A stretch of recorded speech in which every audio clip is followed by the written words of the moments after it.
मुंबई अहमदाबाद राष्ट्रीय महामार्गावर वाडा खडकोना या गावाच्या हद्दीत आज सकाळी अतिशय भीषण असा अपघात झाला।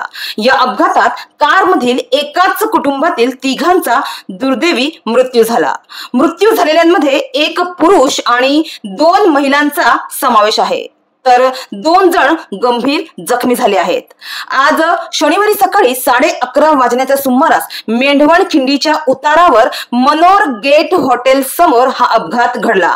या अपघातात कारमधील ग्लोरिया वेल्स वय वर्ष 73, क्लेटन वेल्स वय वर्ष 42 आणि फेबिओला वेल्स वय वर्ष 45 अशी मृत्यू झालेल्यांची नावे आहेत।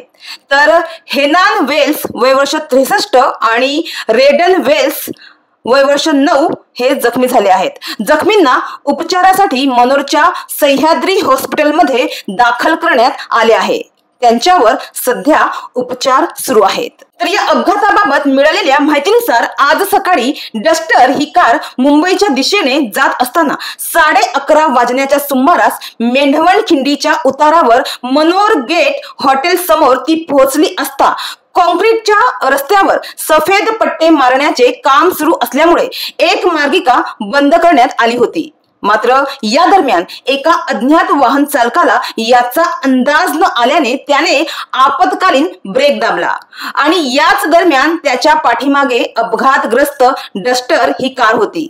भरधाव वेगातील डस्टर या कारची त्या अज्ञात वाहनाला धडक बसली, कारण त्याने अचानकच ब्रेक मारला आणि त्याच्या पाठीमागे डस्टर ही कार होती, त्यामुळे त्याची ही डस्टर कारची त्या अज्ञात वाहनाला जोराची धडक बसली आणि त्यानंतर त्याच दरम्यान डस्टर कारच्या मागून येत असलेल्या भरधाव वेगातील सिमेंट वाहतूक करणाऱ्या बल्कर ट्रकने डस्टर कारला जोराची धडक दिली आणि बल्कर ट्रकच्या धडकेमुळे मधोमध असलेल्या डस्टर कारचा पूर्णपणे चक्काचूर झाला।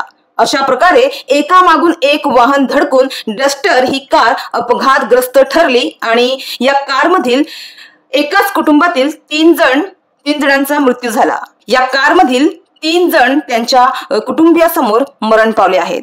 यापेक्षा दुसरे दुःख होऊच शकत नाही। तर मनोर पोलिसांनी तिघांचे मृतदेह ताब्यात घेऊन शवविच्छेदनासाठी मनोरच्या ग्रामीण रुग्णालयात पाठविले आहेत। तर मनोर पोलीस ठाण्यात अपघाताचा गुन्हा दाखल करण्यात आला आहे। मात्र एकीकडे NHAIच्या ठेकेदाराच्या हलगर्जीपणामुळे हा अपघात झाला असल्याचा आरोप करण्यात येत आहे, कारण रस्त्यावर व्हाईट पट्ट्याचे काम सुरू आहेत आणि काम सुरू असताना काही नियम अनिवार्य आहेत, पण ठेकेदाराने नियम धाब्यावर बसून या ठिकाणी कोणतेही सूचना फलक लावले नव्हते असं सांगितलं जात आहे। काम सुरू असताना मोठ्या अक्षरात आणि स्पष्टपणे सूचना फलक लावणे अनिवार्य आहे।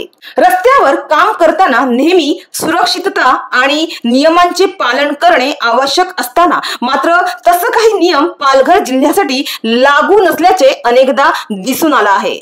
त्यामुळे अशा अपघाताला आता जबाबदार कुणाला धरावं असा प्रश्न उपस्थित होत आहे।